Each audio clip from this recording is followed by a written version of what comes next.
বিসমিল্লাহির রহমানির রহিম। আসসালামু আলাইকুম। চট্টগ্রাম শহরও চলতেছে জরিপ এই ক্যামেরা বসানোর জন্য।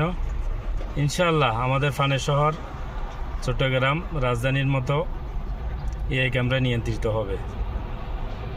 সবাই দেখেন জরিপটা চলতেছে।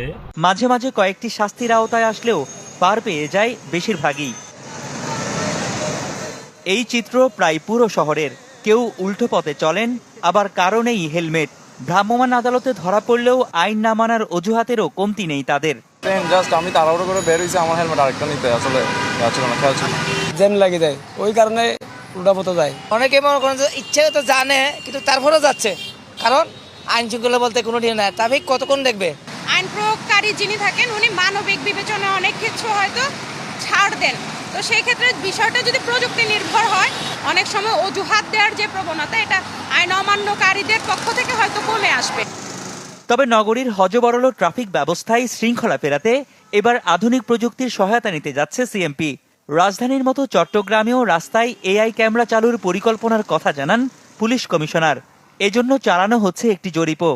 এআইটার জন্য আগে আমাদেরকে পুরো সিটিটাকে সার্ভে করতে হবে। আমাদের বড় বড় যে সমস্ত গুরুত্বপূর্ণ জাংশনগুলো আছে, যে গুরুত্বপূর্ণ যে আমাদের মোড়গুলো আছে, আমরা ওইটার থেকে কোন ব্যবস্থাপনায় আমরা যাব, কীভাবে করতে হবে বা কয়টা ক্যামেরা লাগতে পারে, এই সার্ভেগুলো আমরা এখন করছি। এটার কস্টিংটা কেমন হতে পারে, এই সার্ভেটা আমাদের এখন চলছে আর কি। আমরা এটা সক্রিয়ভাবে এটা আমাদের বিবেচনায় আছে, এটা অবশ্যই আমরা ওই দিকে যাব। আধুনিক প্রযুক্তির ব্যবহারের পাশাপাশি ট্রাফিক ব্যবস্থাপনায় অকেজো সিগন্যাল সিস্টেম কার্যকর করার পরামর্শ দিলেন এই নগরবিদ। ট্রাফিক যে সিগন্যাল বাতিগুলো আছে এগুলোর মালিক সিটি কর্পোরেশন, কিন্তু ব্যবস্থাপনায় আছে সিএমপি ট্রাফিক বিভাগ। তো এইটাও কিন্তু একটা অযৌক্তিক। এই পুরো বিষয়টাই সিএমপি ট্রাফিক বিভাগের হাতেই থাকা উচিত, তারাই নিয়ন্ত্রণ করা উচিত এবং ব্যবস্থাপনায় করা উচিত।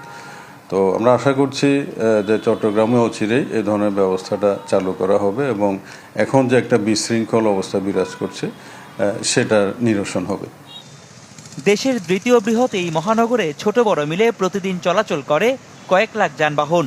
পাশাপাশি চলাচল করছে কয়েক লাখ রিকশা ও ব্যাটারি রিকশা। রনি দত্ত,